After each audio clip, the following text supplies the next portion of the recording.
ada namanya kriteria untuk donor. Baik kriteria inklusi, artinya yang boleh masuk ke dalam sebagai pendonor, ada yang tidak boleh. Begitu ada info bahwa akan dilakukan uji klinis untuk pemberian plasma dari survivor ini kepada pasien-pasien yang sedang berjuang, saya pikir kenapa tidak untuk memberikan plasma saya.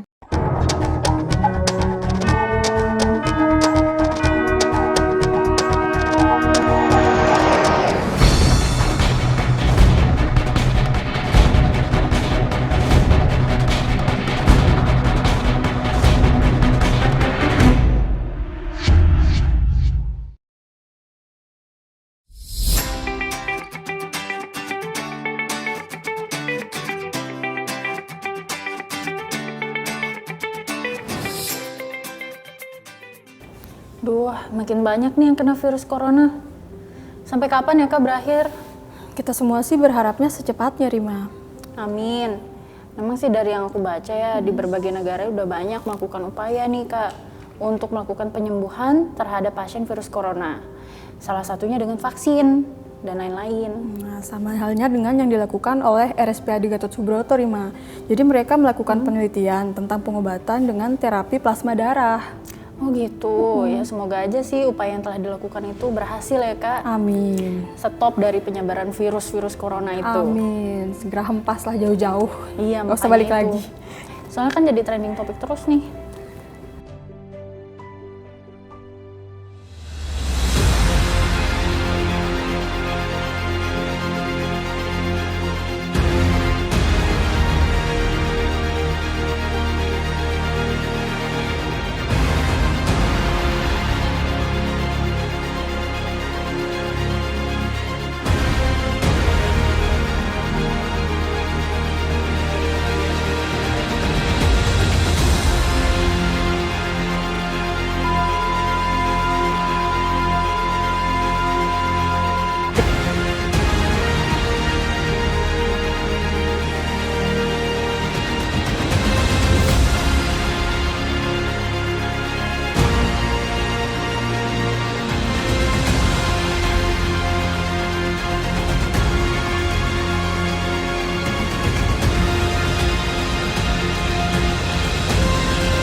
Kami melaksanakan penelitian untuk pemanfaatan konvalesen plasma dari penderita yang pernah menderita COVID-19 ini yang sudah dinyatakan sembuh. Kemudian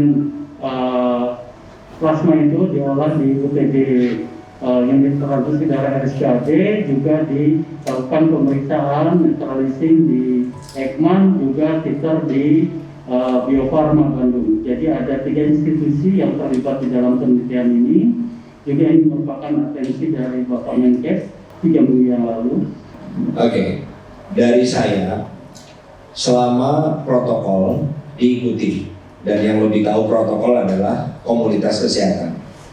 Protokol diikuti, kemudian eksperimen juga begitu. Harus benar-benar ada persetujuan dari pasien yang akan menjadi bahan eksperimen.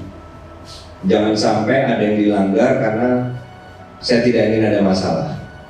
Kode etik, protokol semua diikuti, dan persetujuan dari pasien yang akan volunteer atau sukarela atau menerima plasma convalescence tadi juga harus benar-benar diikuti. Nggak boleh ada tekanan, nggak boleh ada segala macam, sehingga tidak ada kemungkinan masalah di kemudian hari, gitu ya. Ingat ini, saya strict loh di situ. Saya nggak mau ada masalah, karena memang kita semuanya beroperasi, kredibilitas dokter di RSPAD, kredibilitas RSPAD sendiri, dan kredibilitas Angkatan Darat yang harus kita pegang. Nggak boleh asal-asalan kita. Oke? Oke.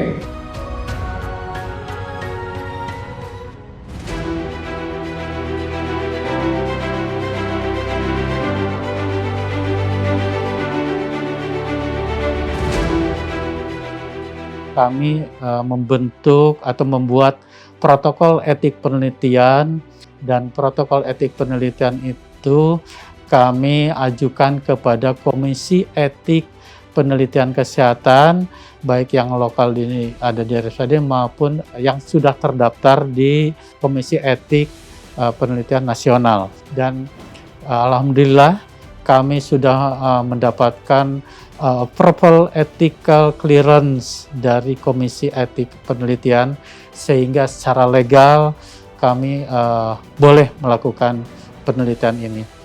Kemudian Majelis Kehormatan Etik Kedokteran mengeluarkan fatwa untuk penelitian pada masa pandemi ini, dan itu menjadi dasar pedoman kami untuk melakukan penelitian ini.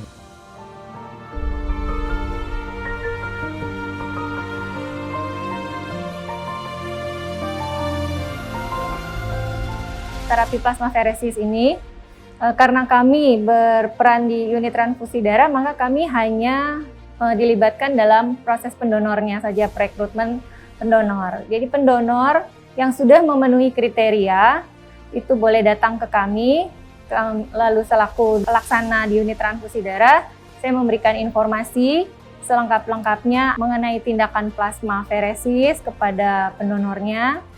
Kemudian setelah pendonor ini jelas, pendonor akan diperiksa syarat-syarat pendonor pada umumnya seperti tekanan darahnya, apakah memenuhi, kemudian HB-nya di atas 12,5. Baru setelah itu disarankan untuk melakukan pencucian lengan.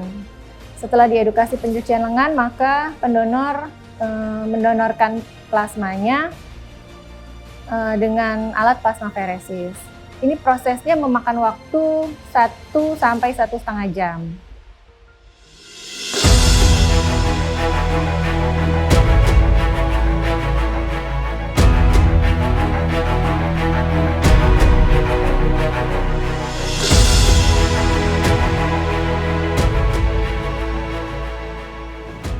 Dalam protokol etik penelitian itu sudah kita sebutkan bahwa ada namanya kriteria untuk donor, baik kriteria inklusi, artinya yang boleh masuk ke dalam sebagai pendonor, ada yang tidak boleh. Salah satu kriteria untuk menjadi pendonor betul-betul sudah gejalanya sudah hilang 14 hari, kemudian sudah hasil pemeriksaan PCR-nya sudah negatif.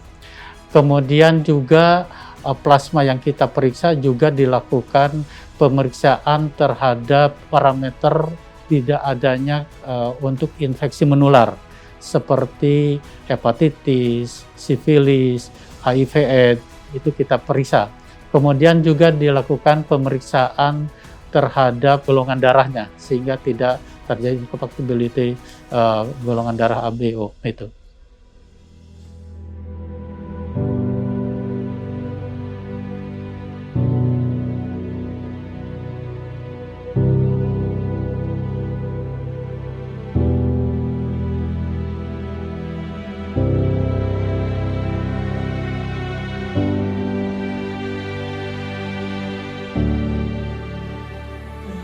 Setelah hasil kedua keluar dinyatakan negatif, tapi saya belum bisa dinyatakan sembuh. Kenapa? Karena baru 1 kali negatif. Jadi dijadwalkan untuk pemeriksaan swab yang berikutnya.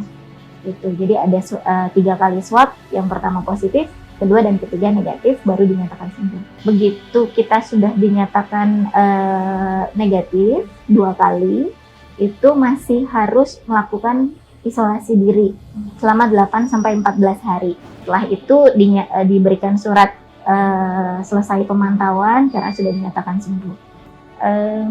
Saya mikir kalau seandainya saya bisa membantu apapun itu, kenapa tidak? Jadi begitu ada info bahwa akan dilakukan uji klinis untuk pemberian plasma dari survivor ini kepada pasien-pasien yang sedang berjuang, saya pikir kenapa tidak? Saya untuk memberikan plasma saya. Kalau saya tidak bisa membantu di depan, paling tidak saya bisa membantu meskipun itu di paling belakang ya istilahnya. Gitu. Setelah pasien dalam perawatan saya baru memberikan apa yang bisa saya berikan.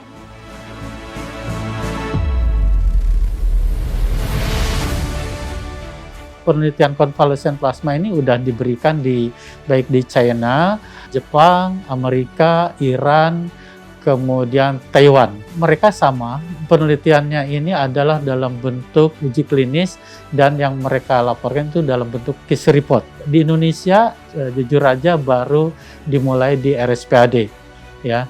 Yang pertama kali untuk melakukan penelitian konvalesen plasma ini di RSPAD, yang kami tahu memang teman-teman dari center-center lain sekarang ini sedang mempersiapkan diri untuk melakukan penelitian hal yang sama.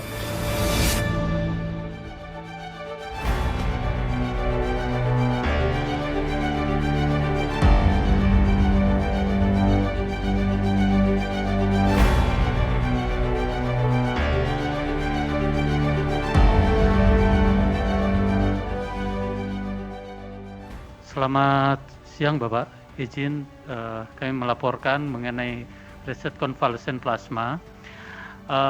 Saat ini sampai siang ini sudah kami berikan pada 3 penderita.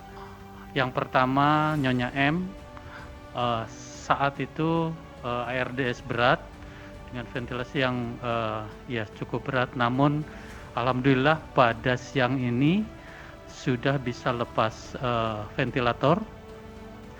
Diberikan sudah 3 kali Bapak. Oh sudah 3 kali? 3 kali. Siap, sudah 3 kali selang hari pertama, ketiga, dan ke-6. Kemudian 1, 3, 6 ya, berarti sudah 6 hari. Siap. Terus yang ini sudah lepas ventilator? Siap. Oke, terus Karena umur berapa M? kondisinya ada komorbidnya waktu itu. Oh, komorbidnya apa? DM Diabetes mellitus dan jantung. DM dan jantung. Dia Waduh. diabetes dengan jantung. Itu aja bisa udah lepas ventilator ya? Siap. Berapa Baik. umurnya Nyonya M? Bagus ya? 64 Bapak. Wah, 64. 64 diabetes itu Siap. pun Ada jantung. bagus ya kelainan jantung. perkembangannya ya? Siap Bapak. Oh. Siap. Lanjut, kedua.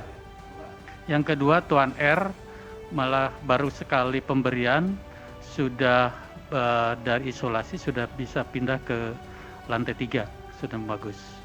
1 kali itu berapa lama yang lalu? 2 hari yang lalu. 2 hari. Ada komorbid? Siap. Tidak ada Bapak.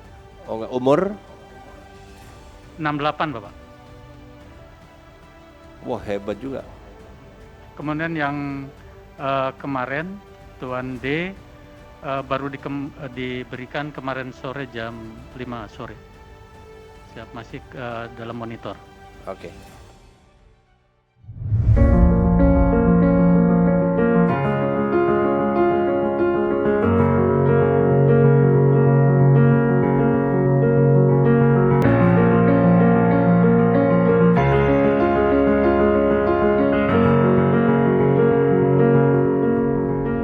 Bapak Ibu sebelum dapat pengobatan terapi tambahan plasma ya, nah itu kan ada apa dikasih form begitu untuk persetujuan dari keluarga. Iya. Ya. Nah, terus selama pemberian itu ada keluhan-keluhan nggak? Nggak ada, Nggak ada keluhan. nggak ada. Nah, nggak ada keluhan. Membaik, malah membaik. Setelah penderian keluhannya agak Nggak ada. nggak ada, malah Iya, jadi malah merasa membaik. membaik gitu ya. Sebelum masuk plasma dan sesudah masuk plasma ada perbedaan nggak? Ada peningkatan nggak? Yang saya rasakan sih alhamdulillah lebih baik Alhamdulillah lebih baik sebelum sebelum pemberian. plasma ya.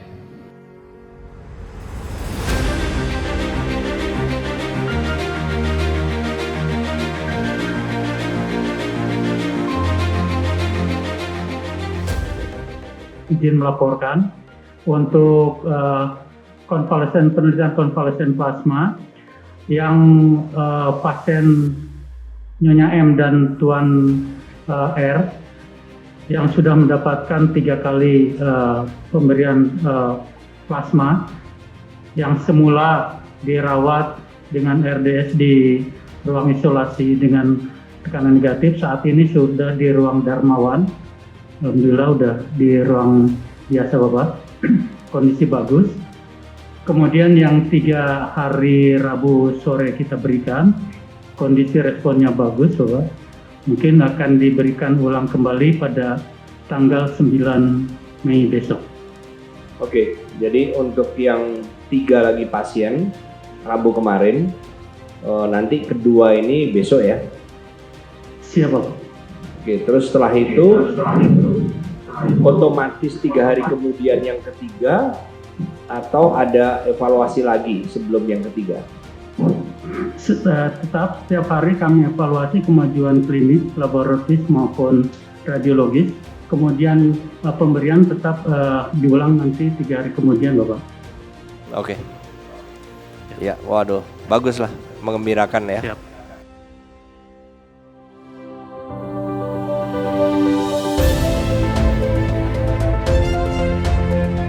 Tentu kita harapannya bukan hanya sifatnya kuratif ya, istilahnya menyembuhkan itu belakangan. Kita kalau bisa mulai dari awal kita cegah. Jadi pencegahan itu yang paling penting. Kenapa? Karena COVID ini bukan penyakit main-main. Jadi sebisa mungkin karena penyakit ini penularannya cepat, kemudian angka kematiannya juga di Indonesia masih cukup tinggi. Kalau bisa jangan sampai kita terkena. Bagaimana caranya? Betul-betul disiplin dalam hal social distancing. Begitu. Untuk yang masih sehat, betul-betul jaga jarak, selalu perilaku hidup sehat itu diutamakan. Jangan istilahnya jangan menganggap remeh penyakit ini. Untuk yang sudah sakit atau yang mungkin yang sudah terpapar, orang-orang dalam pemantauan, pasien dalam pemantauan, kalau diminta untuk isolasi diri, betul-betul dikerjakan isolasi diri sehingga kita bisa mencegah keluarga kita, orang-orang tersayang kita tertular penyakit ini juga. Harapan besar buat saya bahwa pandemi ini bisa segera berakhir dan kita bisa melalui semua kesulitan ini dengan baik.